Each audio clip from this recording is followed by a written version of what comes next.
This is MacroVoices with hedge fund manager Erik Townsend, the free weekly financial podcast targeting professional finance, high net worth individuals, family offices, and other sophisticated investors. MacroVoices is all about the brightest minds in the world of finance and macroeconomics telling it like it is, bullish or bearish, no holds barred. Now, here are your hosts, Erik Townsend and Patrick Ceresna.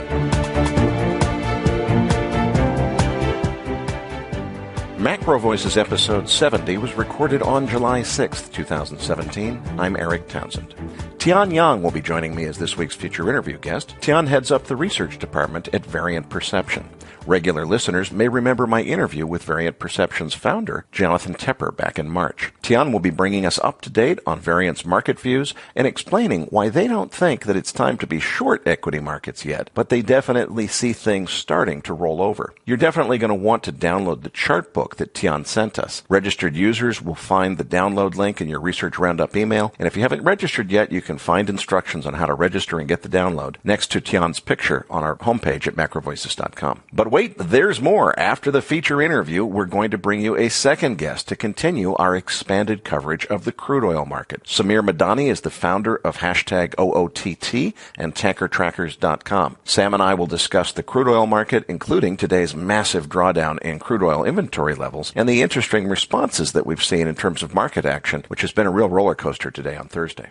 And I'm Patrick Ceresna. Now, Erik, that S&P 500 has now spent the entire week in a distribution cycle. Not only have we seen heightened volatility last week with these big, massive 30-point swings higher and lower in the S&P, but today we're seeing the market just kind of almost bleeding out. We're right now trading around the 2413 at the time of recording. What's your thinking on the S&P 500?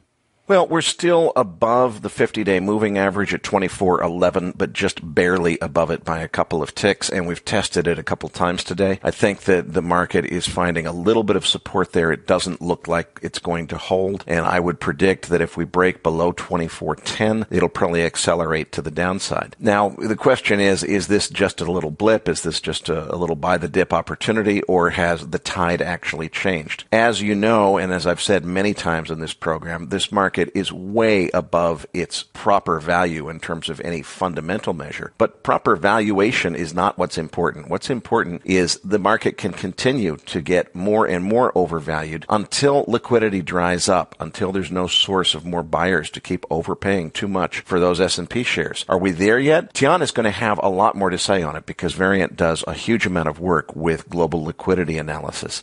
So we'll get to that in the feature interview. Seasonally speaking, still a little bit early for, you would expect if we were going to have a really big crash this year that we would see the highs in August and things would start to really get shaky in September, and then October would be when all the big action is. Certainly doesn't have to go that way. Could happen early. Maybe it's starting early. I'm not sure, but certainly looks like we're seeing more weakness in the tape as we look at what's happening. I'm happy to be on the sidelines. I don't think it's quite time to get short yet, but that's going to be the next trade for me, is look for the opportunity when it is time to short this market. I don't think that the long side makes any more sense.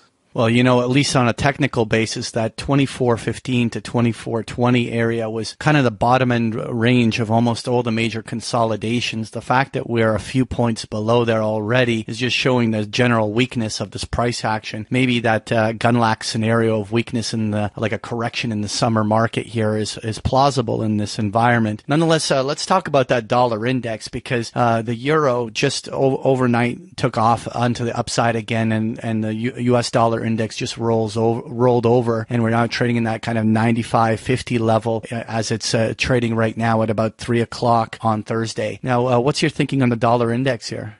Well, we had a nice little bounce all the way up to 96 and change, and we're back to a 95 handle now. So definitely, I do have a secular bull view for the U.S. dollar. It ain't happening right now. It's this tape looks pretty ugly. Question is, how much more downside is there? I don't really have a technical target. I have kind of a gut feeling that 92, which was an important technical level about a year ago, might be where we find a bottom here, but I really don't have a strong opinion. I want to ask Tian about that. I think it really is going to be interesting to see what happens in Europe. I think it is the euro story that's driving this, and we'll find out in what the market tells us. I don't really have a target for where it's going to bottom. Now, I'd really love to hear from you on what's going on with crude oil. Like we had some in these inventory numbers coming out, and it just seems like oil just can't get any traction here. Well, exactly as we predicted last week, there was a rally which continued right up to the 50-day moving average, and then it reversed dramatically on Wednesday before any inventory information came out. Normally, crude oil inventory comes out Wednesday morning. It was delayed this week by a day because of the holiday. So it seemed like before we had any inventory information, we were already seeing a reversal, and this bounce in prices didn't make it all the way back to 49 or 50 as some people thought it would. It got as far as its 50-day moving average and rolled back over. Then came inventory. Holy cow. First API on Wednesday afternoon, then DOE on Thursday morning. Crude oil, 6.3 million barrel. Epic drawdown on inventories, and obviously a very bullish signal for the crude oil market. Cushing, Oklahoma, 1.3 million barrel drawdown. Gasoline, 3.6 million barrel drawdown. Distillates, 1.9 million barrel drawdown. So huge drawdowns across the board. That, of course, sent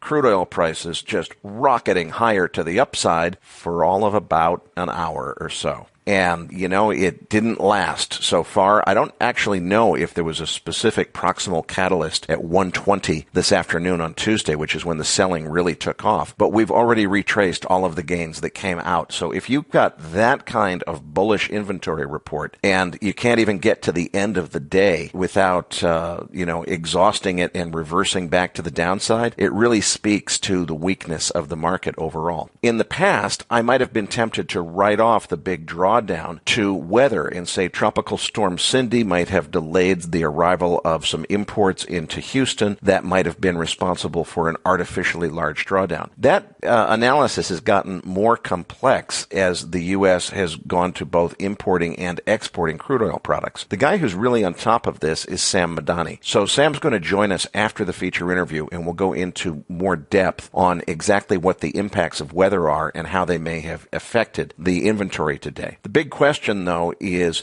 will those across-the-board drawdowns revive the rally in crude oil prices? And boy, it sure does not look that way as of Thursday afternoon. Looks like we're headed down, and I think that we're probably headed to new lower lows. I want to ask Sam his view about the biggest news of all, though, which is what I see is OPEC and Saudi Arabia have been silent for almost a month now, which is totally out of character. So what the heck is going on? Does it have something to do with Prince Mohammed bin Salman taking more power in the royal family? I'm not sure. Sam follows this stuff super closely, so stay tuned for extended coverage of crude oil after the feature interview is over. Absolutely. I'm looking forward to that interview with Sam as well. So let's move on, though, to gold. And it seems like almost all commodities are sluggish here, just the way the distribution's happening in oil. It's like gold can't seem to catch an uptick and make it stick. We're right now trading around the 1224 level on gold. What are you thinking here? Well, I said last week, Patrick, that you should watch for a breakdown below the 200-day moving average, which at the time was around 1240. And if that happened, you could see an acceleration to the downside. Of course, that's exactly what happened at the end of last week, beginning of this week. We saw a very rapid sell-off all the way down to a low print so far of 1216 spot 50. That was yesterday on Wednesday. So far, that's been the low print. I noticed Nicola Duke had a tweet out with a little video suggesting a counter-trend bullish trade there, that she thought it had exhausted itself and was likely to bounce. I agree on a counter-trend move that it was a little bit oversold there and due for a bounce, but it's a counter-trend move. I think that there's still more downside in gold from here. It's a question of how much more. So I wouldn't be long unless I was a day trader and inclined to pursue that probably short-lived bounce. I think eventually it will exhaust itself and we'll see more downside. Well, what I really want to move on to now here and talk about is these Treasury bonds. Like, what a flip-flop from one week to the next. We find ourselves down at some really nice low lows on the yields, and suddenly, just in a week, we find ourselves trading almost at the 240 level on the 10-year Treasury yields. What are you thinking here? Yeah, there was a critical support level in yields at around 2.12, and we touched it one day, and I think that was 2 or 3 weeks ago. And I said in that show, yeah, we're having a little bounce off of that. Well, guess what? It's not a bounce anymore. This is much bigger than that. Caught me by surprise. We're still trying to get Jeff Gundlach on the program from Double Line. He very politely declined our invitation, but it sounds like we may be able to get someone else from the Double Line team on the program to comment on this, because they've certainly been extremely prescient in their calls on this Treasury market. We're back to 2.40. I haven't talked to Juliet de Klerk this week. I don't know whether she's still recommending that people stay long or not, but the move back up to 2.40 is much bigger than I expected. I thought we were going to bounce around in the teens and maybe hit the low 2.20s, and then we were going to move to lower yields from there. Hasn't gone that way, so I'm adjusting my thinking. I'd definitely want to ask Tian about this, but I really hope that we can get someone from Double Line on the program. So cross your fingers, folks. We're doing the best we can behind the scenes on that one. This week's featured interview guest is Tian Yang, head of the research of variant perception. Be sure to get the chart book download. The link is in your Research Roundup email. If you have not yet registered, look for the instructions next to Tian's photo on the homepage. Erik's interview with Tian is coming up as Macro Voices continues, right here at macrovoices.com.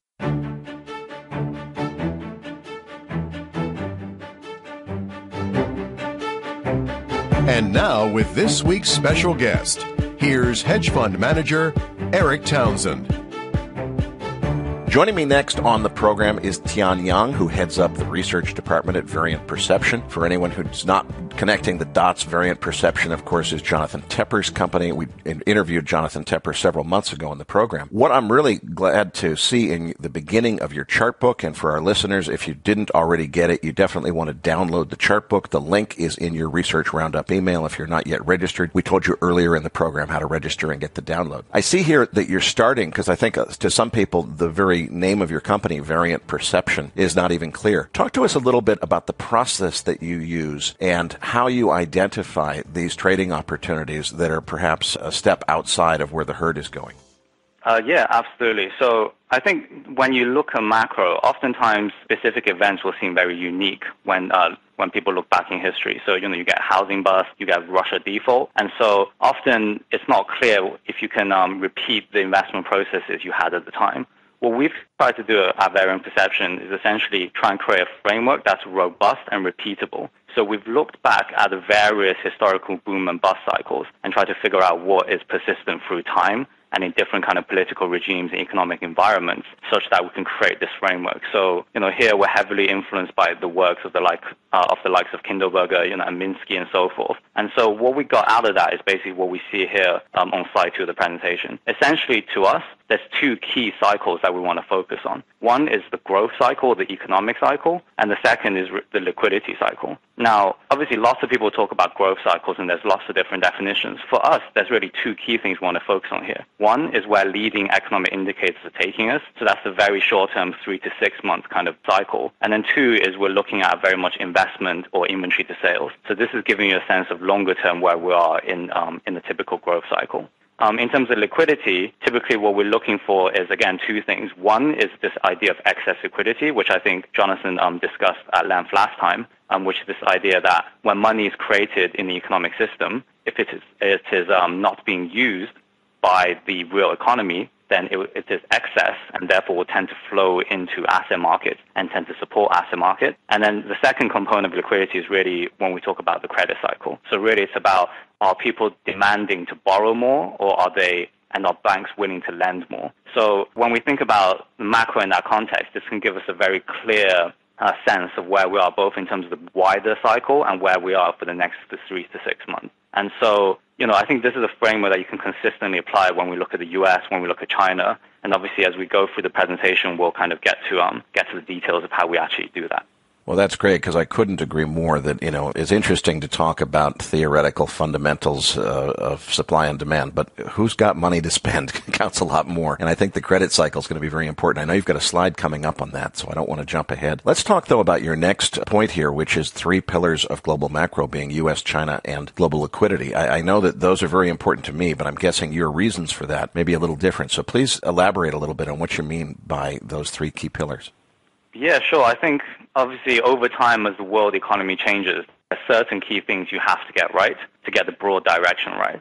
And obviously right now, the world we live in, the U.S. is obviously still a very big economy, but China's influence is, even though everyone is aware that China is very big, it's probably, people still underestimate how much impact China has in terms of the global growth cycle, in terms of global deflation and global liquidity. So these days, before you get into any of the nitty-gritty in terms of how to structure a trade, or, if you want to look at some of the proxy markets, really you have to decide, do we get the U.S. economy? Do we understand China? And do we understand global liquidity? So that's why I've kind of called it the three pillars here, and that's why I think that's the main thrust of the presentation here. And the next slide, you make the point that the U.S. growth cycle is very long in the tooth. I couldn't possibly agree more with you on that. But, I've been saying this. We had Raul Paul on the program probably more than a year ago now, making that same argument that, hey, it's crazy that this growth cycle has gone on so long. What is causing it to extend so far beyond historical means? What's going to be the catalyst to turn this around? That's a great point. Obviously, typically, historically, the average U.S. growth cycle has been about 5 years. Obviously, now we're going to the eighth year of this one. But the one thing I would say about that is, obviously, there's no magic number here in terms of when the cycle ends. It's just more to give us a sense of are we closer to the end or the beginning, and if we need to start looking out for catalysts. So obviously on slide 4 here, what I've shown is some charts that tend to be more structural in nature. So they give you a good sense of where, in the grand scheme of things, we are in this 5 to 6 year, kind of 8 year cycle. So obviously, when we look at things like U.S. inventory to sales, when we look at private domestic investment,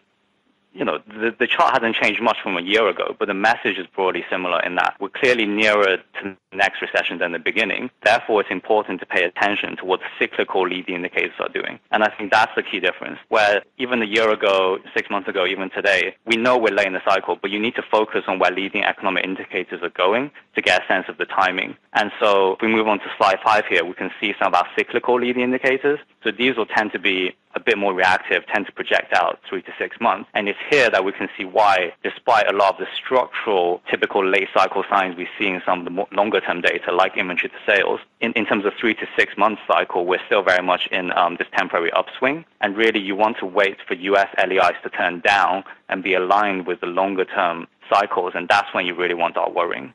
So it's not quite time to worry yet, and it looks like your outlook for a U.S. recession is it's still not quite time yet. Is that correct? Yeah, so I think the one thing something that we think about a lot, and a mental model we use, this idea of insiders versus outsiders. So because we're sat here day to day looking at the data, looking at the models, there's a tendency to obviously get very tied up into the specifics. And sometimes it's helpful to just take a step back and say, if an alien dropped in from Mars and looked at all the data, what would he think? So I think very much this idea of the long in the tooth, the fact that these structural indicators show we're late cycle is an outsider perspective. It's just important to be aware that on the balance of probability, which way we want to be looking. But then you want to get into the nitty-gritty of looking at leading indicators. And so in particular, obviously, after the U.S. election last year, you had a lot of the survey data, surge, you had yield curve steepen. So you had a lot of positive data, and that's basically responsible for this uptick we see our indicator here. So, that's telling us that despite late cycle, it's not quite there, and you kind of need to keep dancing while the short-term cycle is turning up. However, because the outsider model also warns us that we're closer to the next recession than the last, it's very important to focus in now on the recession risks. And so this is why I've kind of devoted a separate slide here on slide 6 to U.S. recession. Because I think, right now, even though markets are making all-time highs and, people seem somewhat comfortable, this is definitely the number one macro risk to watch out for as we go into the second half of the year. Because I think, there's a general misconception about how people think about recessions. Typically, you see a lot of these charts where people will plot, say, industrial production or, retail sales, and then they'll plot it over the last 50 years and say, hey, every time this has turned negative, there's previously been a recession. Look, it's turned negative now, therefore, there's a recession. To us, recession doesn't really work like that. It's not a continuous process where, we very smoothly go from slowing down to recession and go back. To us, it's kind of like a phase shift. So it's like a jump process in a way. So when we build our models to look at a U.S. recession, we're really trying to detect this idea of a phase shift. So when we build our models, we use, for example, Markov switching models, but really the key idea is that with a phase shift, things can change very quickly. And so it's important to watch the data closely. I would make the argument, as we discussed at the very beginning, that post the great financial crisis, liquidity is more important than ever. And you are saying here in your next slide that the U.S. credit cycle has definitely rolled over. I noticed that you're not saying that may be coming. That's an already happened. So what does that tell us about this whole story?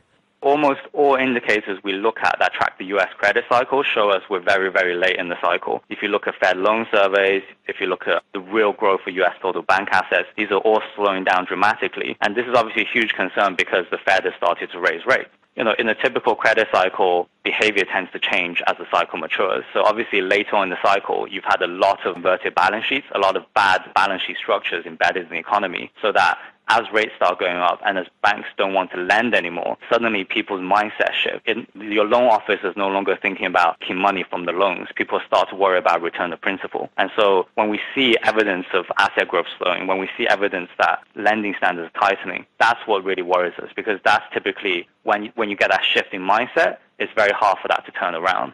And so to us, it's very clear that in terms of credit cycle, people are moving towards a return of capital and capital preservation mindset, which makes us a lot more vulnerable today than we've been at any point in the last 5 or 6 years.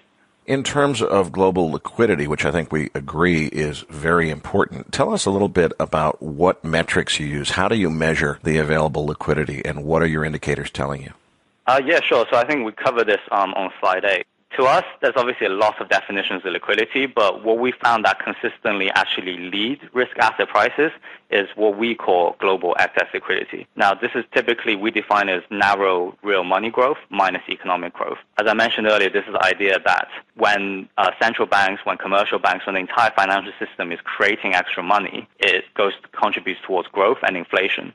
And then whatever is left will tend to flow into asset prices. So this is what we call excess liquidity. Obviously, when this is rising, there will tend to be a sea of liquidity that will tend to flow into the market by the dip and act as a support. But when excess liquidity is falling, obviously you don't have that safety net there. So I think to us, the key analogy is that when excess liquidity is good, there's a safety net to the market. But today, excess liquidity is actually falling. So we no longer have a safety net. This doesn't mean obviously the market will sell off tomorrow, but it certainly means as a whole, risk assets are a lot more vulnerable to drawdowns, which is why I think in an environment where excess liquidity is falling, it makes a lot more sense to raise some cash level and to actually spend some premium on tail hedges, because in that, when we're into this lowering liquidity environment, a lot of those 5-to-1, 10-to-1 payoff type trades that obviously they're 5-to-1, 10-to-1 for a reason, right? Because they're very low probability. But in this kind of environment, it suddenly starts making a lot more sense. Today, I think that's really something we're watching very closely, the fact that global excess liquidity is falling. I think an analogy that we almost tend to overuse, but I think is super appropriate, is this idea of if you're trying to balance a ruler on your fingertips and the ruler falls off, why does it fall off? It could be because the wind blew or somebody bumped into you, but those tend to be proximate causes. The fundamental cause was that it was unstable to start with because you're trying to balance a ruler on your fingertips. And so to us, when global excess liquidity is falling, we're very much into a fundamentally unstable state of the market. So now suddenly it makes a lot more sense to pay attention to tail hedges, to have on a lot more of these bearish risk asset trades.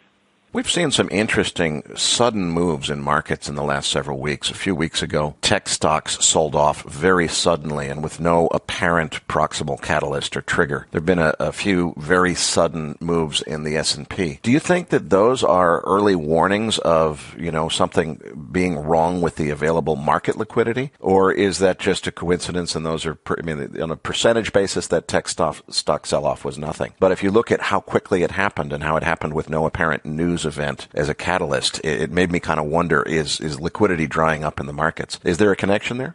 We certainly think so. And obviously it's not just that. For example, you had the Brazil sell-off as well a few weeks back. So I think a lot of these are signs that when people run for the door, the liquidity they expect to is not necessarily there. And so I think a lot of these signs are early warning signs that we need to pay attention. Now, clearly, given what I said earlier about the fact that short-term, the U.S. LEIs are still at a high level, that doesn't mean obviously go out and short everything. But it certainly means that in terms of context, you want to start reducing your beta exposure, raising some cash levels, adding on some of these tail hedges.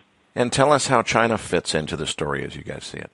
So China's been an interesting one. We actually were cyclically very bullish on China throughout 2016, back when the market consensus was clearly that China was actually going to blow up. So, I had a very memorable trip at the beginning of 2016 where we saw, 20-odd clients. And I just remember everybody was short RMB at that point, even guys who weren't necessarily macro guys who were, used to be value guys. And so what was interesting was at that moment of peak pessimism, our China leading indicator had actually turned up very, very strongly. So both our China growth and China liquidity leading indicators turned up very strongly at that point. So throughout 2016, we were actually very bullish. Now, today, we've almost started having the opposite effect, where the market consensus has gone towards, China values there. Obviously, you've got the MSCI inclusion. Obviously, you've got the RMB strengthening at the moment. So the sentiment's a bit better. There's some inflows into China. But today, our China growth lead indicators actually topping, whilst our China liquidity indicators actually fallen quite dramatically. So we kind of almost have the mirror image of what we had back then. If you look on slide 9 here, the bottom left-hand chart here shows our China physical activity indicator. So this is basically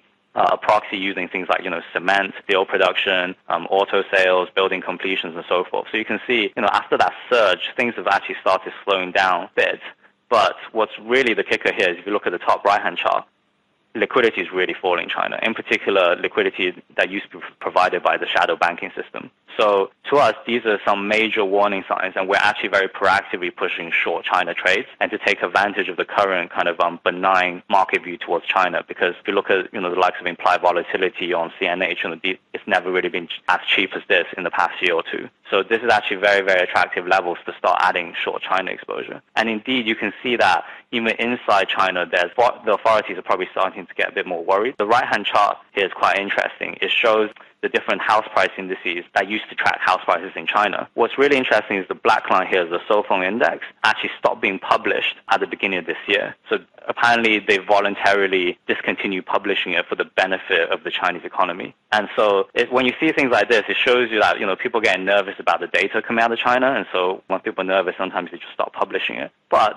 even though they stop publishing it, there's still good signs that the housing slowdown might be a bit more dramatic than people think. Typically, house prices in China will tend to track closely with volume. So as we see the volume of real estate transactions actually falling, so that suggests prices are coming off. So there's a number of these signs that suggest to us that things are actually getting a bit more nervy inside China, and that a lot of this optimism towards China right now is quite misplaced. And it does look, though, that your view is about China rolling over.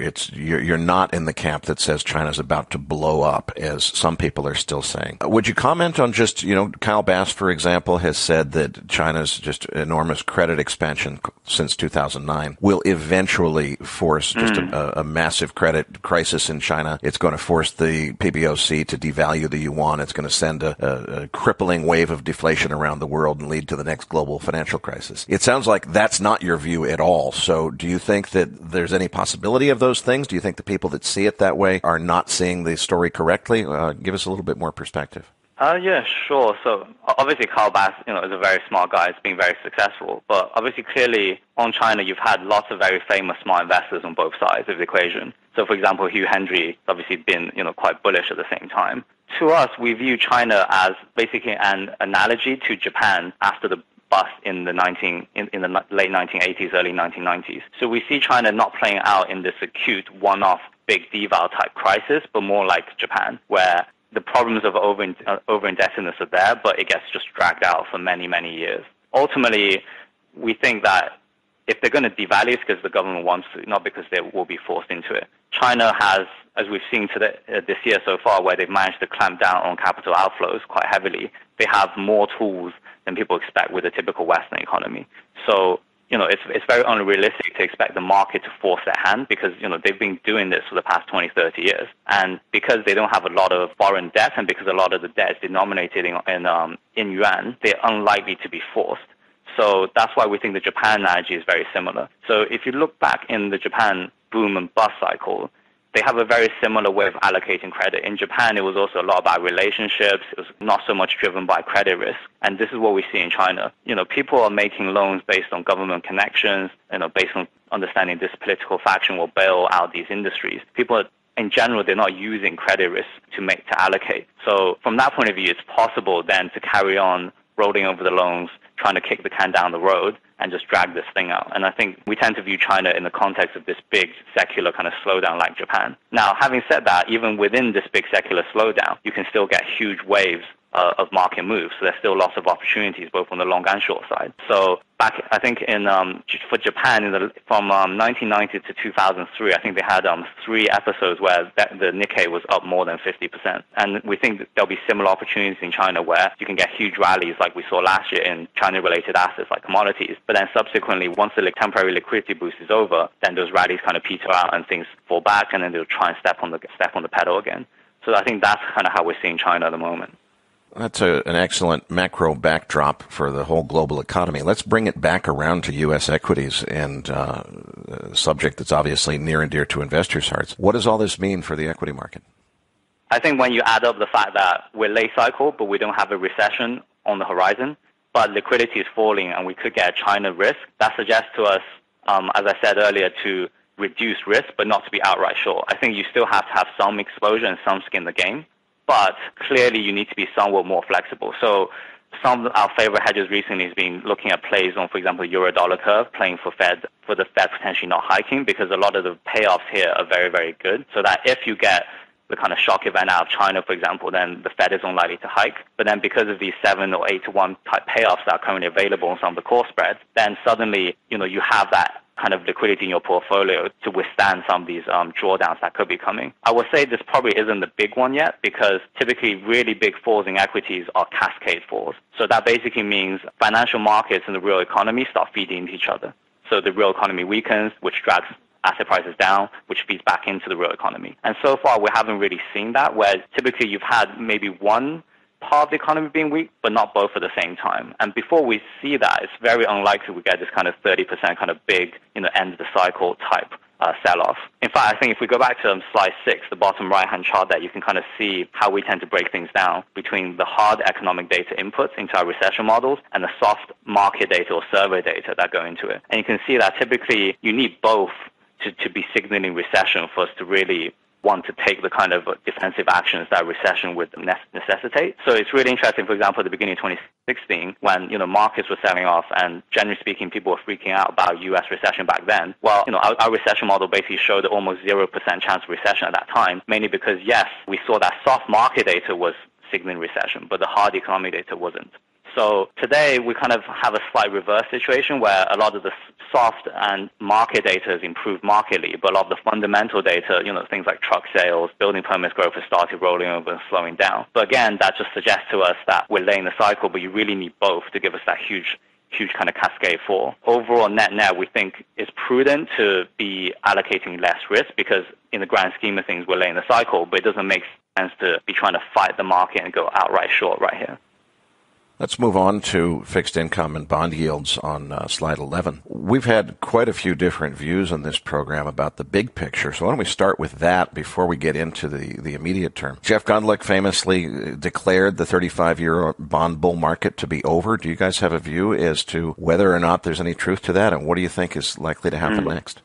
Yeah, so this is obviously, again, an interesting one where, on the one hand, you do have, Gundlach, but then on the other hand, you have guys like Lacey Hunt, talking about the trend continuing. To be honest, I think within our framework, we're not smart enough to make a call on something that's 30 years out. But what we can do is try and focus on some of what we do think we have an edge on, which is some of the leading indicators we have for U.S. growth, for U.S. inflation, for U.S. wages, which are ultimately obviously very important to driving fair value assumptions for where yields should be. And so, from that point of view, what we see today is that we do still expect U.S. wage growth to pick up. We still expect to see moderate inflation, and we still expect to see moderate growth. And so when you add it all together, it does seem like there's a lot of macro forces that do suggest rates, the fair value of rates should probably be slightly higher. Now, clearly, that's one way of looking at it. The other side of it, the risk obviously is that, as euphoria about risk assets, about Trump-led reflation, these things peter out, then clearly people go back to the kind of secular stagnation view. So I think that's what people kind of oscillate in between. So for us, I think those two, it's not super clear which of those forces are actually going to win out in the end. But we do think that in the meantime,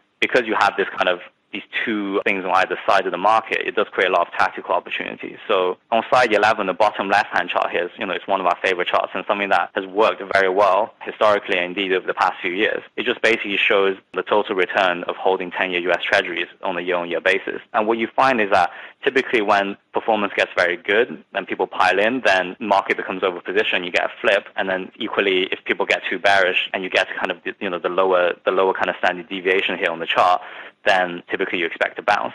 So what's interesting is that technically today, U.S. Treasuries, the total return-wise, are sold off, or rather the total return's gone down sufficiently that we're at the bottom, kind of -1 standard deviation. So from here, it actually does suggest we should see some more of a rally in fixed income, so rates going a bit lower. And indeed, this does tend to line up with the seasonality as well. So tactically, I do think the bullish U.S. fixed income trade makes sense. But I think in the medium term, inflation wages might not be the kind of huge kind of wage inflation spiral that would justify the ending of a bond bull market. But certainly, I think we'll see moderate inflation and wages, which actually means, you can't stick with the secular stagnation view for the rest of this year. You really need to see those lead indicators for inflation wages turn down before you go back on that view. Tian, a lot of people have observed that high-yield junk bonds have not really reversed as you would expect them to because there's so much risk in the high-yield market associated with shale oil drillers. And a lot of people assumed that if we saw a rollover in oil prices, which we have definitely seen, that would cause high-yield to take a nosedive. And there's been some correction there, but it's not a nosedive. How do you see that market, and is there an opportunity there? Yeah, again, the overall context has obviously been that in an environment when liquidity has been abundant and in the chase for yield, obviously, the extra kind of basis points of yield you pick up investing in high yield is what kind of drag people into the trade. However, as we kind of covered earlier on, today when the Fed may be starting to hike, when there's a lot of signs the credit cycle is late cycle, and where there's signs that excess liquidity is starting to fall, then this is the kind of environment where we could really get a sell-off here. To us, high-yield spreads are probably some of the most mispriced instruments out there today, and the short there certainly looks very, very compelling. Even in terms of absolute level, the credit spreads are basically back to cycle lows. So, yeah, I think that's definitely an area. Investors are buying into high yield because the trailing Sharpe ratio has been very good. It's basically like equities with a lower volatility. But now that the kind of macro regime has changed, in particular the credit and liquidity regime, we do think that's actually a very, very compelling way to add a hedge to a portfolio or to actually do outright short trade. Okay, so long treasuries and short high yield. It sounds like it's the trade. Yeah, absolutely. Let's move on to the U.S. dollar. We've seen, I think, a lot of surprises for the dollar bulls in the dollar index chart. We've heard a lot of arguments on this program for why the secular dollar rally should continue, but should and will seem to be two different things. How do you see this? Yeah, so the dollar's been an interesting one. That one of our key themes for this year was that we thought the dollar would go down, but in a trading range kind of fashion, which is actually what's actually played out to now. The main reason had been that we thought dollar valuations were very high at the same time as real rates in the U.S. not justifying such a strong dollar rally.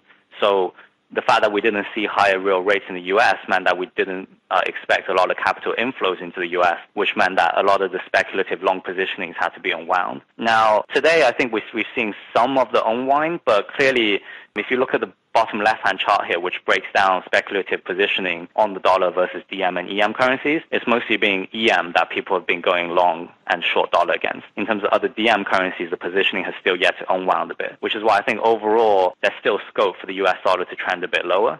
To us, really, the key driver of FX, is real rate differentials. And so here, the top right-hand chart gives a very good illustration where real rates are for dollar versus other developed countries. And clearly, we're just very much reverting to where the dollar index probably should be, given the fact that real rate differentials are not very high. The thing about the secular dollar bull market, I think I'm more probably a fan of the dollar smile theory that I think Stephen Jem originally put forward, which is the idea that the dollar basically does really well when the U.S. economy is either doing really poorly or really well. So basically the dollar is rallying in one of those risk-off scenarios or in a scenario where real rates in the U.S. are going up because the U.S. economy is doing well. To me, it feels like we're not at either of those extremes at the moment. We're still somewhat stuck in the middle, which is why, given the smile, we would expect dollar to actually perform rather poorly. Do you have a downside target for the dollar index? We're not really technical experts, so I don't necessarily have a level, but I do think obviously clearly on a lot of technical indicators, things are getting to a point where the dollar is a bit oversold. So I think the way we're trying to position tactically is saying sell rallies.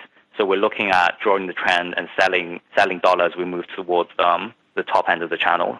Let's move over to Europe, because that obviously has a big part to play in this dollar story. A lot of people seem to be acting like Europe's problems are over. I personally don't see it that way. I think they're just beginning. But what do you see in terms of the outlook for further European exit contagion, where the various situations, there's almost too many to mention, are going between France and the UK and so forth? Yeah, I think I absolutely agree with you here. I think that the longer-term structural picture hasn't really changed, despite all the euphoria around Macron and further integration. Now, I think we might need to break this down again into the kind of 3 to 6 month view versus the structural picture, because obviously right now, given the fact that economic data is improving in Europe, you have had leading indicators across both the core and the periphery surge recently. And, given the noise coming out of the ECB, it probably doesn't quite make sense to stand in the way of the freight train quite as yet. But clearly, in terms of the breakup zones, it's very, very unlikely that the Europeans are going to be able to figure out this euro problem. We've gone back and looked at the history of various currency unions, and historically, all currency unions are made for political reasons and break up because eventually the core gets sick of subsidizing the periphery, and then the core breaks it up. So I think that's a very useful analog to see where Europe is at today. Historical examples would be, say, when the ruble zone broke up after the Soviet Union, after Soviet Union disintegration, where essentially in the end it was Russia that decided they were sick of all the various satellite countries free riding off the cheap money that they were creating. And so it was Russia that broke it up.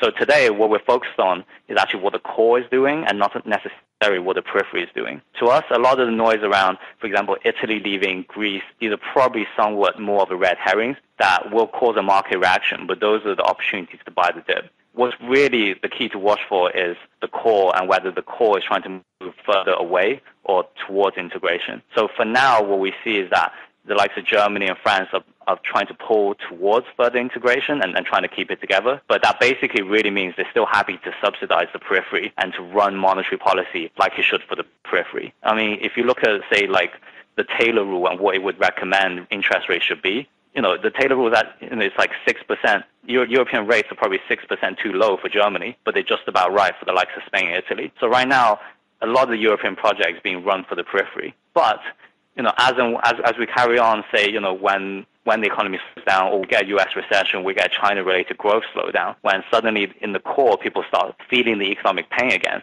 suddenly at that point, I think, a lot of the kind of the populism, the kind of anti-Euro sentiment will start to come back. And I think that's the number one thing to watch for the kind of eventual breakup risk. So for now, I do think that has receded, and given the improvement in data, you don't really want to fight it. But structurally, I don't think it's possible ultimately to solve the fact that when you have a fixed exchange rate, you get wildly divergent real effective exchange rates within Europe. And given that the European countries trade amongst themselves, you're never going to be able to kind of offset that. So Germany is always going to benefit because they will always have a lower real effective exchange rate relative to everybody else. And so it's only when that creates enough problems for Germany politically that will likely see this kind of Euro disintegration story pick back up.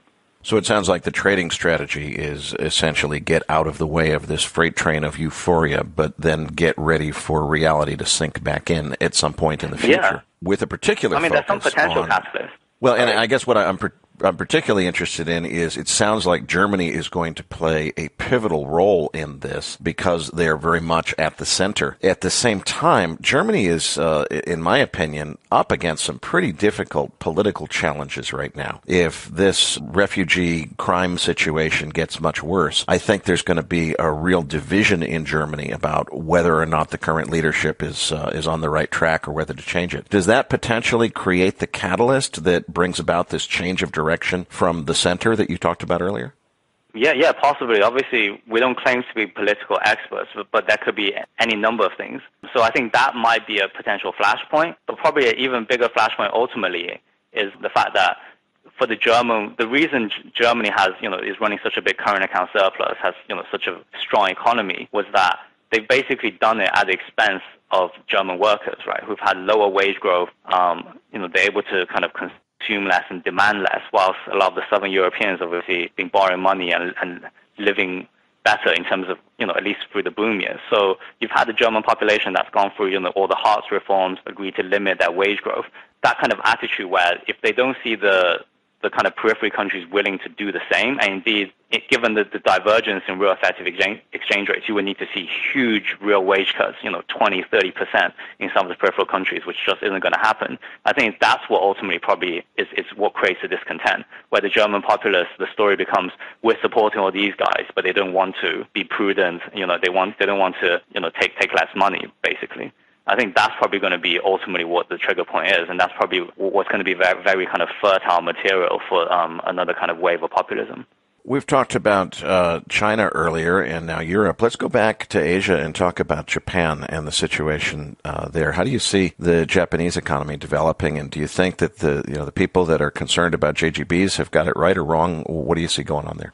Yeah, so, to us, the most significant macro event last year was actually the BOJ decision to target yield curve. To us, this is a very close historical analogy to the Fed Treasury Accord after the Second World War in the U.S., where essentially the BOJ agreed to give up control of their balance sheet in return for capping yield. Now, obviously, in Japan, technically speaking, it's not a cap, right? It's two ways, and they're targeting it. But we think in practice, it's basically a step towards monetizing the debt. When we look at Japan, I think the big historical context is really about when hyperinflation hits. So the best book to read on this is actually Peter Bernholz, where he basically identified every single historical instance of hyperinflation and said, what are the signposts for eventual hyperinflation? And in particular, he said there were two things. The first was that your budget deficit as a percentage of your total government revenues is more than 40%. And the second is that you're basically monetizing the budget deficit. The entire budget deficit is being covered by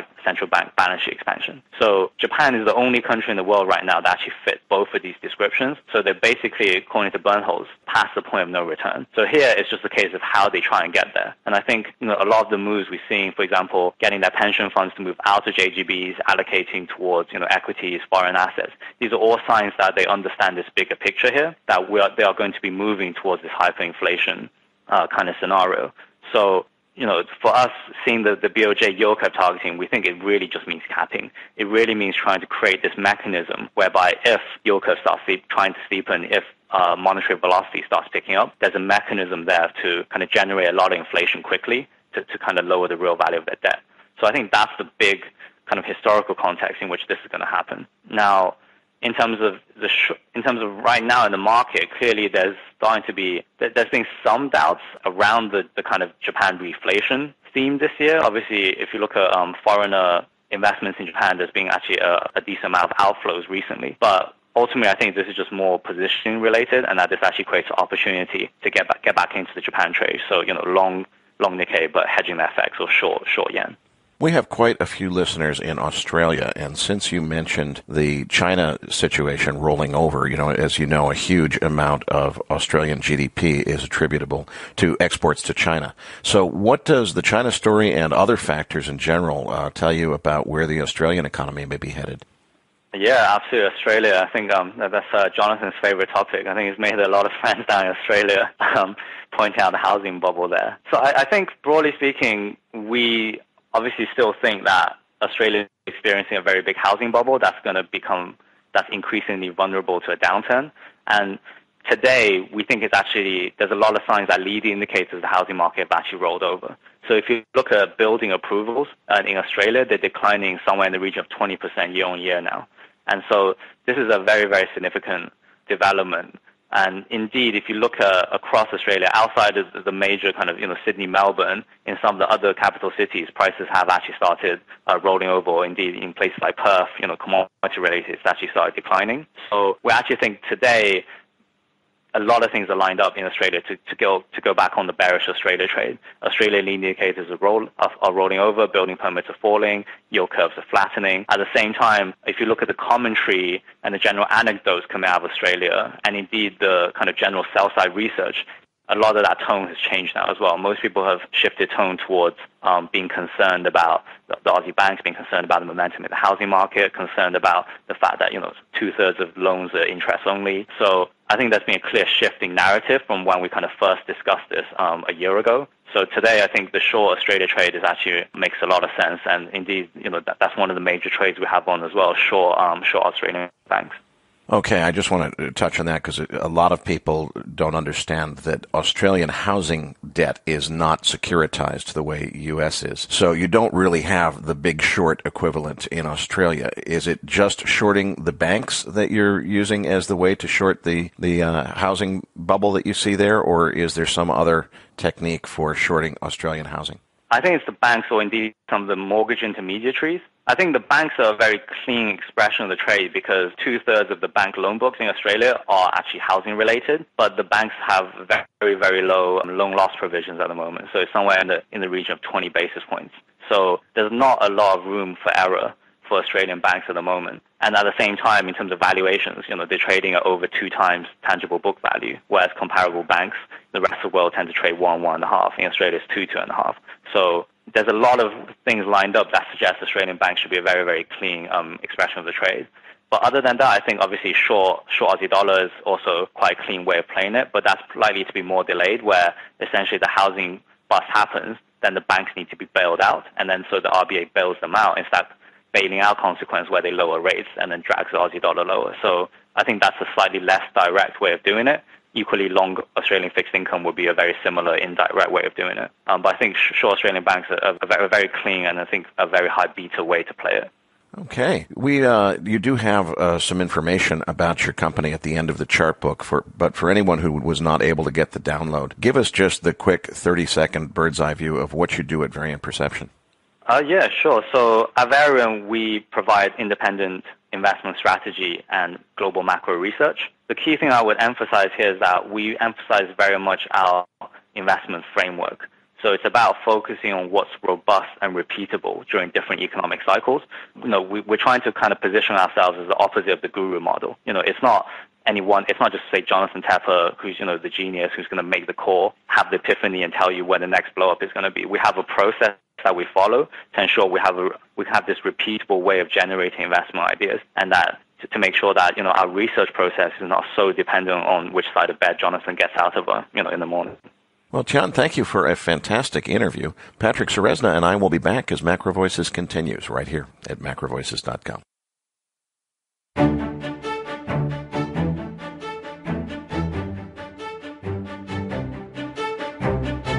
MacroVoices is a listener-driven program. Please email requests for specific future interview guests to requests@macrovoices.com. You can email questions for the program to mailbag@macrovoices.com, and we'll answer them on the air from time to time in our mailbag segment. We also welcome your suggestions for how we can improve the program. Now, back to your hosts, Erik Townsend and Patrick Ceresna. Erik, we got a lot of positive feedback after bringing a second guest to join us in extended crude oil market coverage in our post-game segment last week. So this week, Samir Madani, founder of the hashtag OOTT and tankertrackers.com, joins us for more discussion on the crude oil market. Sam, welcome aboard.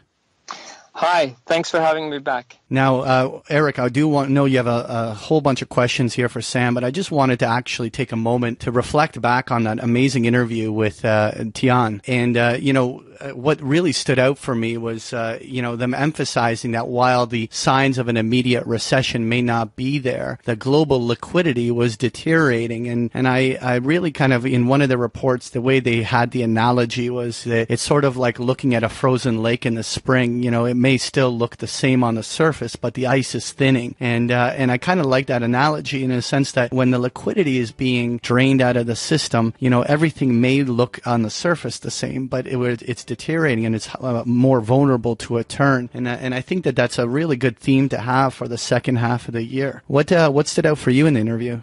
Well, I guess we think alike because the same things really stood out for me. It's about liquidity. The fact that this market is ridiculously overvalued in terms of any fundamental measure is not important. As Keith McCullough said, overvalued things can get more overvalued. So whether it's overvalued or not is not the question. The question is, when does that liquidity dry up? And I think the Variant Perception guys do an excellent job of tracking these indicators of global liquidity. And so I guess to summarize what I think Tian said, okay, it's not time to go short the stock market yet. yet, but it's definitely time to be raising cash, and the time to short the market is probably coming. It's interesting to me seasonally. I would have thought that we'd see a summer rally first and things would get ugly towards the end of August. Seems like maybe it's starting to happen a month or so early this year in terms of how big down years go, but I think it could be a big down year. We're just not quite at it yet. Anyway, I want to shift gears since we've got Sam here and talk about crude oil some more. Sam, last week, when I looked at the inventory report, or just before inventory came out, I was starting to think that I should expect a large drawdown in inventories because of Tropical Storm Cindy. And the logic there would be if the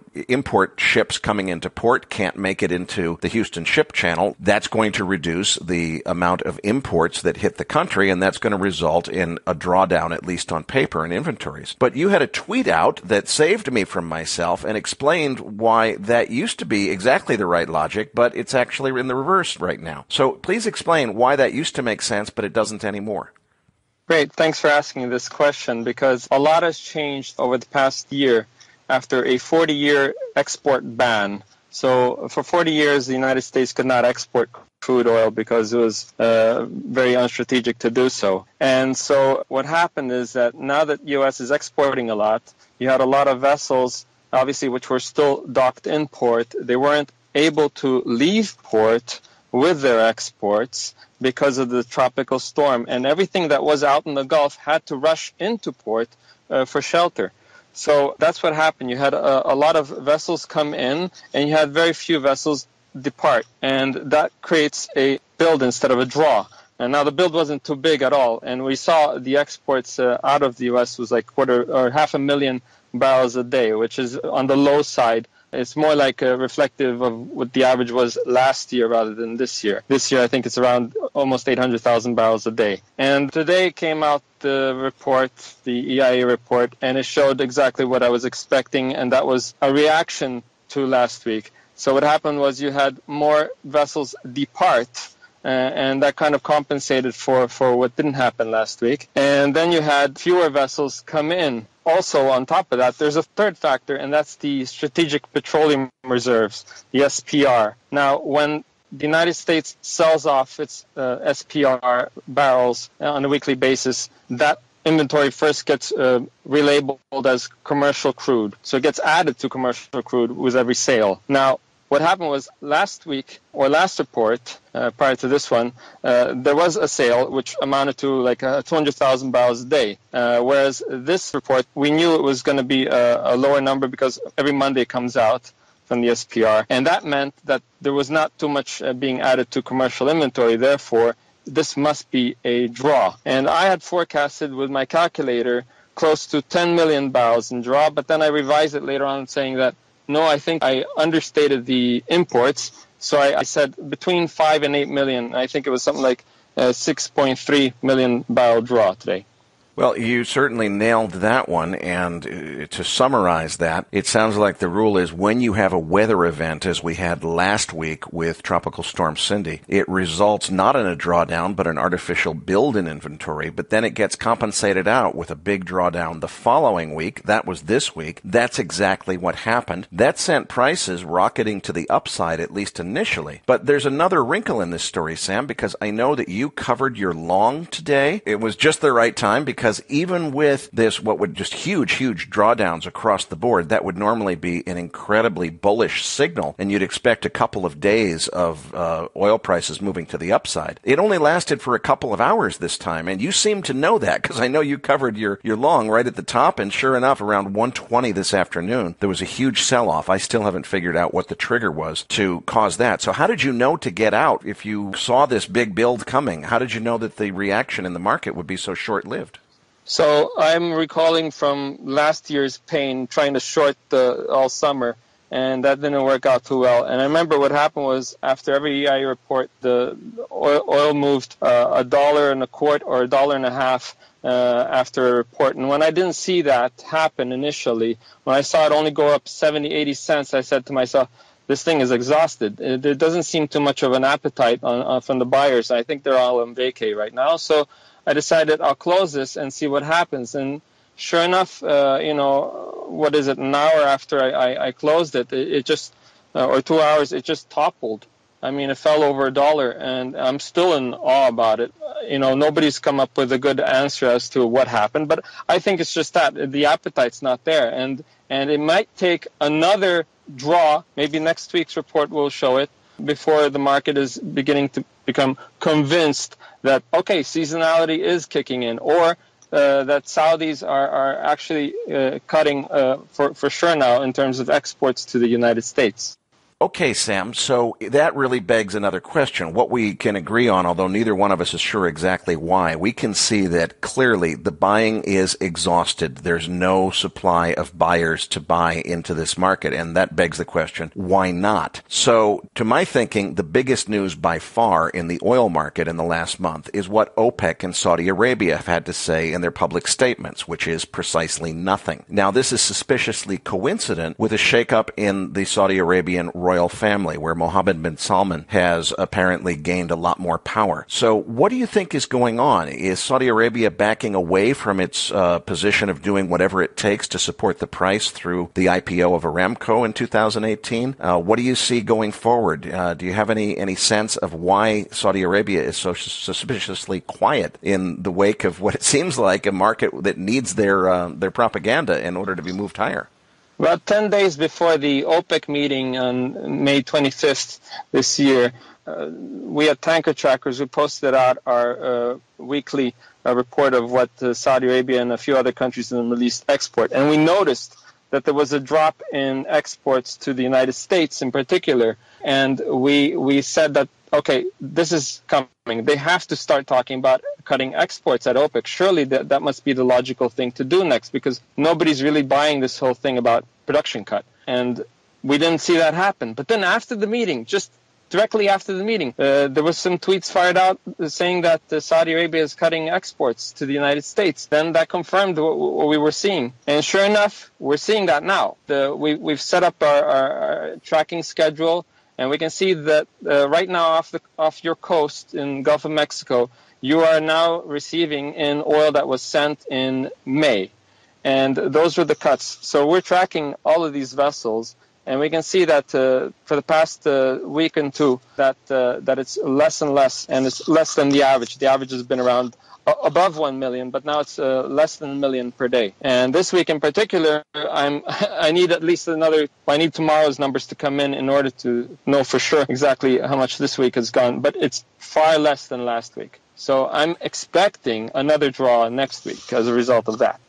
Now, there are several big analysts that have come out saying that the $42 low that we saw was probably the low, and it's going to be all uphill from here. Tracy was on the program last week, Shy Girl on Twitter, saying she has a different view. She thinks that we're headed much lower into the 30s. That's also been my view, as it looks to me like the Saudi narrative is kind of collapsing. But it sounds like from what you're saying about this reduced amount of Saudi exports, that you probably would side with the banks that are saying it's uphill from here. So where do you see the market going over the next few months? I'm a firm believer of channel range when it comes to price. I do believe that they're also looking at it this way as well, because last year we saw the reaction on August 2nd, I believe. It hit down to 39.50 or so. And then, boom, they came out of their cave, and they made the noise, and it skyrocketed for 3 weeks straight. Correct me if I'm wrong here, but I think it went up to August 21st. It was just climbing up nearly $10. So what is that? That's over 25% or something. It climbed in 3 weeks, and it was nonstop. So I think something like that might happen again. Now what we saw was a reaction to, okay, price went down and there was a short cover, but something substantial has to come through. And I think that it will happen after they start seeing more consumption in the U.S. and after they've shipped the last so-called export cut to the U.S. Then they'll make noise.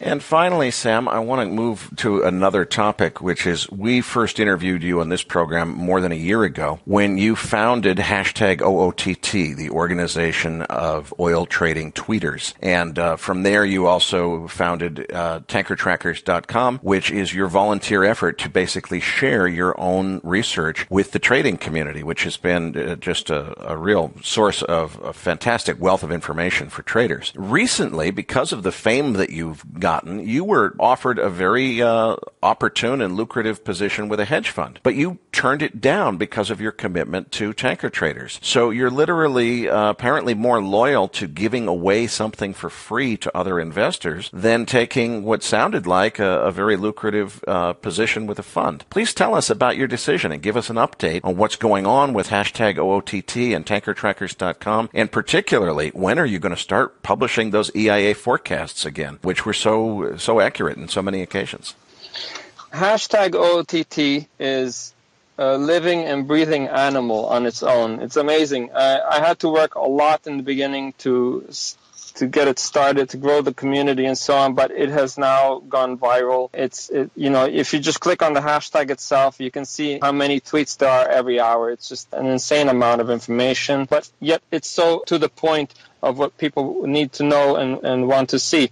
There are people, of course, who like to propagate their own bias in it, but I think that it all evens out at the end as fact of what's going on. What's also good is that you have a lot of journalists, analysts, ministries, even agencies such as the IEA. Everyone's contributing to hashtag OTT, including so-called competition to tankertrackers.com. So I managed to get them aboard as well. So the big names are contributing their research whenever they wish to offer something for free in order to bring an audience to their own website. So everyone wins out of using hashtag OTT. I should also add that people have been pushing us to do something about natural gas, so we made one called hashtag ONGT for natural gas, and that started off pretty nicely as well last week. However, for tankertrackers.com, what I'd like to say is that we started it about half a year ago, end of December. It was our Christmas gift to the public, and what we've done since then is we update it daily with the latest tanker data on how many barrels are out in sea. And also, more importantly, is that we update a lot of government statistics, official publications, and though they provide things like production, imports, and exports, we actually calculate how much of a storage change there is. And they're not even really looking at it, or they're not really talking about it, and neither are journalists and so on. So we actually present those figures, and it's shocking, the numbers you see. Like, we've calculated that China's added over 780 million barrels since summer of 2013. So, and they keep adding every month more than what the U.S. has added so far this year. So, it's quite jaw-dropping when you see this information. Now, in regards to the EIA reports, we've taken a break from doing those, at least as a team. And instead, what we do is, I've been doing that just lately on my own, so that the team can focus on the development of our new website, our 2.0 site, which will be a whole new site from scratch with a lot more data, a lot more automation as well. We're working with some big names who are going to provide us with a lot of data, and they volunteered to help us out as long as we help them with a little back scratching on both sides in terms of improving their data. And we decided to keep this free. We wanted to benefit as many average Joes and Janes there are out there because, let's not forget, hashtag OTT was born out of the fact that we wanted to get rid of these rumors. These rumors were really uncontrollable and in the market. So if we back it up with facts, if we let people know and journalists know what's actually going on instead of being spoon-fed by just one source, it'll calm things down, obviously. And so people are very, very interested in what we post, and they follow us. I think we got like half a million hits every month. So it's still growing, and it'll be a whole lot better once we launch the brand new website. I've turned down the position at a hedge fund because, we get offers all the time, actually. The issue is that we made a pact internally that if one of us is gone, then we might as well close it down because they will put an obligation that you cannot work with tankertrackers.com while working here tracking tankers for us. We made a pact that we're going to see this thing through. We're going to launch our brand new website. We're going to turn it into massive success. And, we're just a few amateurs, but what we picked up over the past year is, let's face it, it's shocking the competition. We publish stuff days and weeks before they do. And it enters into big publications such as the Wall Street Journal and the Financial Times and so on. So we are a credible source. Well, thank you so much for that, Sam. It's great to hear that you guys are still on track, and I know that Tanker Trackers continues to provide a fantastic wealth of information, totally for free, to the investing community. So thank you for all of your contributions. We are going to have to leave it there in the interest of time. Folks, we do need your help promoting the show, so please retweet us when we announce the show. Tell your friends, forward your Research Roundup email to your friends and colleagues. If you want to help to defray our operating expenses and production costs, use the donate button on our homepage to make a donation to MacroVoices. Use the player embed, which you can also get from our website, in order to put a MacroVoices player on your own website. But most importantly, register your free account at MacroVoices.com. The more registered users we have, the more able we are to bring you the very best feature interview guests. The benefit to you is that you'll receive our Research Roundup email, which is a compendium of links to all of the coolest free content that we could find each week on the internet. This week you got Tian Yang's chart book. That stuff from Variant Perception is normally very expensive institutional research. So you get an occasional free giveaway like that, as well as the best free stuff that we can find on the internet. Patrick, tell them what else they can find in this week's Research Roundup. Well, Erik, they can find the transcript, obviously, for the interview today with Tian. As well, obviously, like you alluded to, there's the link to the chart book from Variant Perception that you can go accompany with that transcript. There's also an article from Kessler titled, "The Fed Has an Alarming Low Inflation Problem." There's also a link to a short video of Kyle Bass featured on CNBC discussing the tectonic shift in the U.S.-China relationship. There's also a great article written by Jeffrey Snyder called "Economic Risk Imbalance Continues." You'll find this and so much more in this week's Research Roundup. So that does it for this week's episode. We appreciate all the feedback and support we get from our listeners and are always looking for suggestions on how we can make the program even better. For those of our listeners that write or blog about the markets and would like to share that content with our listeners, send us an email at researchroundup@macrovoices.com or tag it with the MBRR hashtag on Twitter, and we'll include it in our weekly distribution. If you have not already, follow our main Twitter account at MacroVoices for all the most recent updates and releases. You can also follow Erik on Twitter at Erik S. Townsend. On behalf of Erik Townsend and myself, thank you for listening, and we'll see you all next week.